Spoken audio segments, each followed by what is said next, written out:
Bien, veamos ahora lo que llamamos centro de gravedad. ¿Mm? Y lo que vamos a ver en la primera aplicación simple, un cuerpo en equilibrio, que es un cuerpo suspendido, como este cuerpo cualquiera que está acá, suspendido del techo, supongamos por una cuerda que está indicada acá, que hace una tensión T para arriba. Ya sabemos que si el cuerpo es puntual, la tensión T es igual al peso. Eso en un cuerpo puntual, lo hemos hecho ya muchas veces. Ahora, ¿qué pasa desde el punto de vista de un cuerpo rígido, ya no un cuerpo puntual? Noten que si este es el cuerpo, como la varilla, y yo la agarro de un punto cualquiera, P, la varilla puede rotar, ¿ven ustedes? ¿Mm? La quiero suspender de acá de un piolín y va a rotar. ¿Por qué pasa eso? ¿Y habrá un punto en el cual no rote? Esa es la pregunta que me hago. ¿Habrá un punto en que yo pueda sostener al cuerpo rígido sin que rote y que quede en equilibrio? Bien, veamos lo siguiente. Apliquemos las tres ecuaciones que las resumí en esta esquina del pizarrón. Lo primero que vemos es que, bueno, el cuerpo rígido, como siempre, lo dividimos en un montón de masitas, M1, M2, puse 2 acá, y el punto P es un punto cualquiera, en principio, es el punto donde yo voy a suspender al cuerpo, cualquier punto que sea. Y vamos a ver qué ocurre. Entonces la masa 1 está en una posición R1 del punto P y la masa 2 está en una posición R2 del punto P. Y la masa 1 tiene una fuerza, la fuerza gravitatoria, su propio peso, digamos, M1G, M2G y así, ¿ven? Para las n partículas en que divida mi cuerpo rígido. Veamos primero qué pasa en X. En X no hay directamente fuerzas. Todas las fuerzas son verticales, como ustedes ven. Todas las fuerzas de atracción gravitatoria de las n masitas que componen al cuerpo rígido son todas hacia abajo y la tensión T es para arriba. Por lo tanto, directamente en X no hay fuerzas. Obviamente, sumatoria de Fx igual a cero. Eso es porque no hay ninguna fuerza. No hay que calcular nada ahí, obviamente. ¿Qué pasa con el eje Y? En el eje Y tengo entonces, debe ser también para que esté en equilibrio, sumatoria de F igual a cero. ¿Y qué tengo entonces? T para arriba, acá tengo como siempre mi terna, la dibujo, pero ya ustedes la conocen, la vamos a hacer siempre la misma. X, Y, Z, ¿no? La terna clásica que usamos. Entonces, en el eje Y tengo T positivo y después tengo menos M1G, M2G, todas las M3, M4, la sumatoria de los M's sub I, G. Me queda esto que está acá y fíjense ustedes que si G es la misma, eso es una cosa obvia, parece obvia, ¿no? Sí, si G es la misma. Entonces, si G es la misma, es el factor común y me queda sumatoria de M1, M2, M3, o sea, la sumatoria de los M sub I. Y esto es simplemente la sumatoria total de cada una de las masitas en que dividí mi cuerpo rígido en la masa total. O sea que la fuerza que tengo que hacer para arriba es exactamente igual al peso de todo el cuerpo rígido. Usamos como siempre, ¿se acuerdan? M minúscula para indicar partículas o digamos, una partícula aislada o pequeñas partículas que componen el cuerpo rígido, y M mayúscula para indicar la masa total del cuerpo rígido. Bueno, ahí es obvio eso, ¿no? No haría falta, ya nos damos cuenta que es así. La única salvedad es que decir que G tiene que ser igual en todos los puntos. Para un cuerpo como este, G obviamente es igual en todos los puntos. Si fuera una cosa muy larga, a lo mejor una columna muy alta, uno puede decir, bueno, G arriba es un poco menor que abajo. Eso lo vamos a ver cuando vemos el capítulo de gravitación. La diferencia es muy poca. Así que tendrá que ser una estructura muy grande para que yo justifique decir que G1 y G2 son distintas en dos puntos cualquiera del cuerpo. Así que en general esto es válido, ¿no? G es constante para un cuerpo rígido normal, por decirlo así. Entonces es válido hacer esto. Bien, eso desde el punto de vista de F. Ahora que me falta ver los momentos respecto al punto P. Calculo los momentos del eje Z respecto al punto P. Dijimos que cualquier punto vale, en este caso lo estamos sosteniendo a partir del punto P. Eso tiene que ser igual a cero, para que el cuerpo no rote. Que es lo que veo que está pasando acá, ¿no? Ven que rota, no está en equilibrio. Fíjense, yo lo agarro acá, no se traslada en X, le dijimos de fuerza, en Y tampoco, pero ¿qué está haciendo? Si lo suspendo a estos puntos, rota. ¿Por qué rota? Bueno, porque evidentemente el momento respecto a este punto no es cero. Y vamos a ver por qué. Justamente ahí viene el tema. Calculo entonces el momento respecto a P. ¿Qué es? Es entonces R1, el vector posición de la fuerza M1G. Lo que creo como en forma vectorial para hacerlo más simple. Para no poner el módulo que está el cero comprendido ni nada. ¿Sí? Lo calculé en forma vectorial. ¿Sí? R1 vector M1G, R2 vector M2G, R3 vector M3G. Esto es entonces el momento que ejerce cada uno de los pesos de las partículas en las cuales dividí el cuerpo rígido. ¿Sí? Bueno, haciendo lo mismo, fíjense ustedes, puedo pasar M1 adelante, M1 es una escalar, así que puede ser M1 R1G, y luego saco G factor común, igual que con la misma hipótesis que hice acá. Recuerden que el producto vectorial permite hacer este tipo de operaciones, siempre, insisto, no permutando el orden de los factores, es la única limitación, pero puedo sacar factor común G y me queda entonces la sumatoria de M1R1 más M2R2 más M3R3. Esa es la sumatoria de MI R sub I.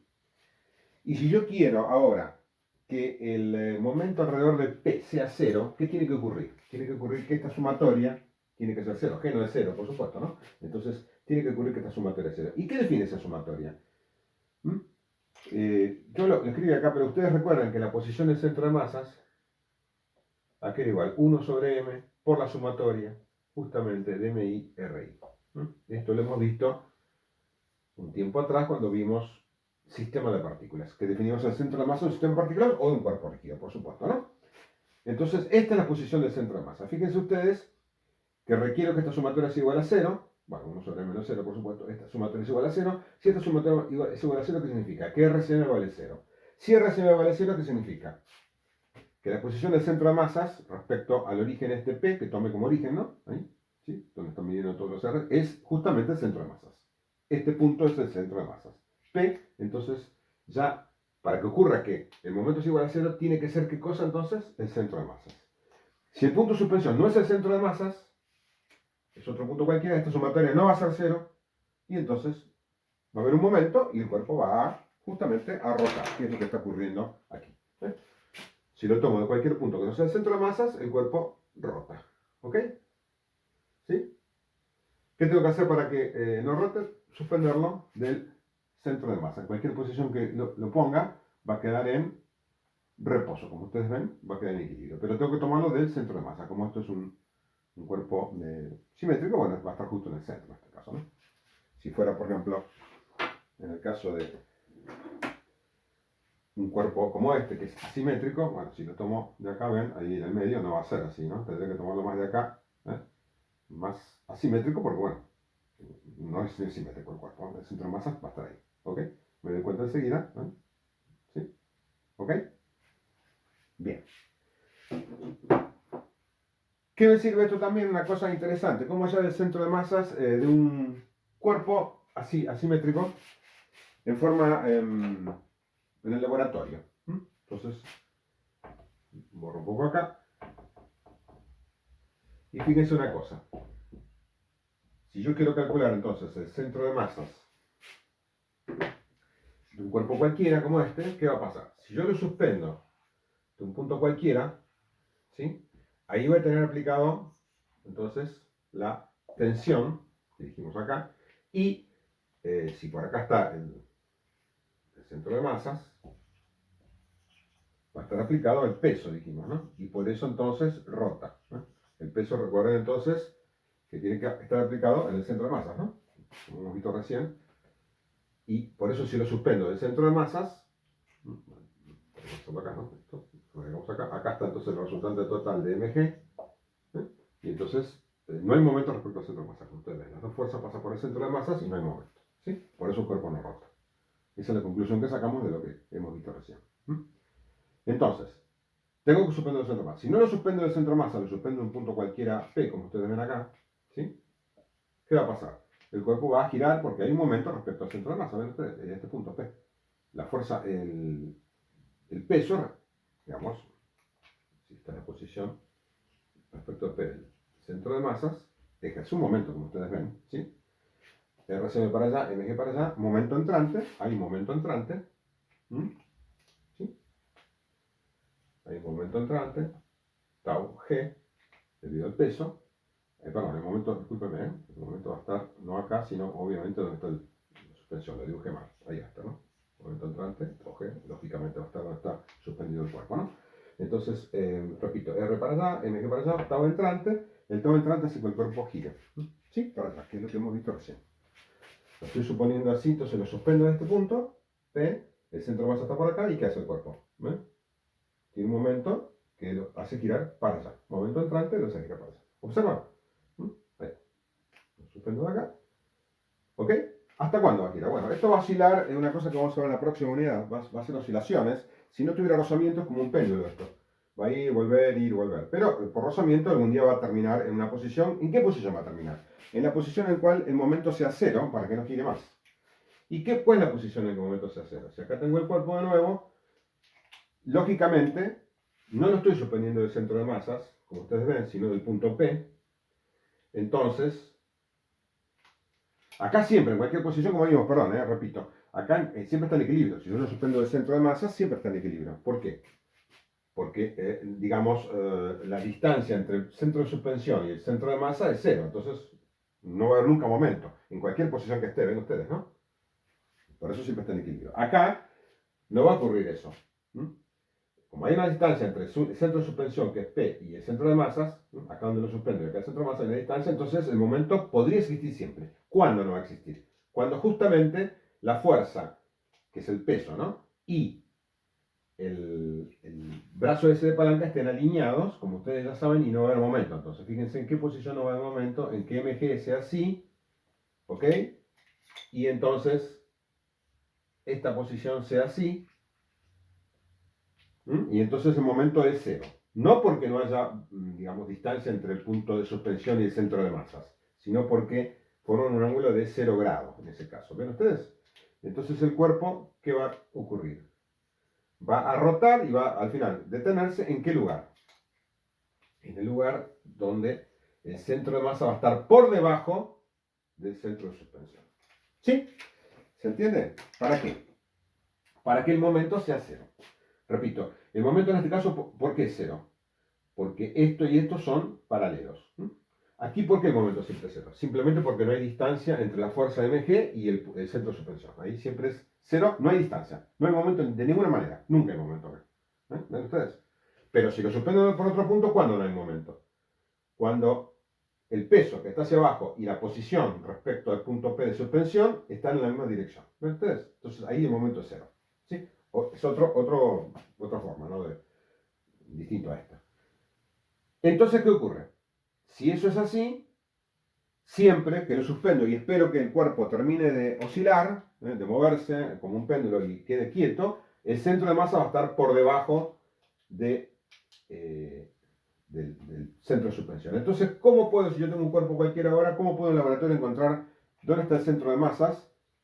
Digamos, si el cuerpo fuera, tuviera simetría plana, o sea, fuera un plano de cualquier forma, pero fuera, por ejemplo, una lámina, ¿no? Como esta. Porque estoy hablando en dos dimensiones, ven ustedes, siempre estamos hablando en el plano, ¿no? Como esto. Es una madera, entonces digo, bueno, aunque tenga una forma cualquiera, el espesor es constante. Esto en la jerga se llama chapa esto, ¿sí? En la jerga de estabilidad. Es una cosa, digamos, que tiene cualquier forma, pero el espesor es constante, como si fuera una chapa, exactamente. Entonces, eso lo puedo hacer, digamos, con estas consideraciones. ¿Por qué? Porque estamos hablando del plano, no estoy hablando del espacio. Si tuviera una forma ya, cualquier cosa volumétrica, no puedo hacerlo. Con este método es más complicado. Pero bueno, siempre si fuera, insisto, plano, de espesor constante, aunque la forma fuera cualquiera, ¿qué hago entonces? Lo suspendo de un punto P, y entonces, ¿qué voy a decir? Que el centro de masa, ¿dónde va a estar? Va a estar en la vertical, como ustedes saben. Después de oscilar, lo dejo oscilar varias veces, y el centro de masa, ¿dónde va a estar? En la vertical, como ustedes ven. No sé dónde todavía, pero en la vertical. Después, ¿qué hago? Lo suspendo de otro punto Q, ahí. Ustedes, no lo voy a rotar el cuerpo para no echar demasiado el dibujo, ¿no? Ustedes imaginan que la gravedad ahora va así, lo suspende, entonces ¿dónde va a estar el centro de masa? Va a estar en la vertical del punto S. ¿Me siguen, no? Y ya, entonces ya sé que el centro de masa está donde se cortan las dos. Pero como soy desconfiado, lo puedo suspender de otro punto, R, y teóricamente ahora debería dar, ¿no? Como siempre pasa, ¿no? A lo mejor no, pero debería pasar las tres rectas por el mismo punto. ¿Está claro? ¿Por qué pasa eso? Porque siempre entonces el centro de masa está por debajo del punto de suspensión una vez que deja de oscilar. Entonces el centro de masa va a estar ahí. Y como el espesor es constante, bueno, va a estar justo en la mitad del espesor. El centro de masa va a estar en una posición, lo marco y luego va a estar justo en la mitad de la posición. Esto es como tener esto y suspenderlo entonces de un punto, ¿ven ustedes? Lo dejo oscilar, luego esto, ahí, trazo la vertical, ahí en ese punto, luego suspendo de otro punto, trazo la otra vertical, ¿sí? Lo suspendo en un tercer punto, trazo la vertical. ¿Ven ustedes? En cualquier punto que lo ponga, lo dejo oscilar y trazo la vertical. Sé que el centro de masa está en esa vertical, por debajo del punto de suspensión. Y donde se cortan, ahí está el centro de masas. ¿Ok? Hablé de centro de masa y centro de gravedad. Es lo mismo, como ustedes ven. ¿Sí? ¿Qué diferencia hay entre uno y otro? Centro de masa, es digamos, la propiedad intrínseca llamada masa. Por lo tanto, aunque esté el cuerpo en el espacio libre, va a tener un centro de masa. El centro de gravedad es cuando actúa la gravedad. ¿Qué diferencia hay? Ninguna, excepto que la gravedad cambie. Si la gravedad cambia de valor, digamos, en el cuerpo rígido, van a ser distintos.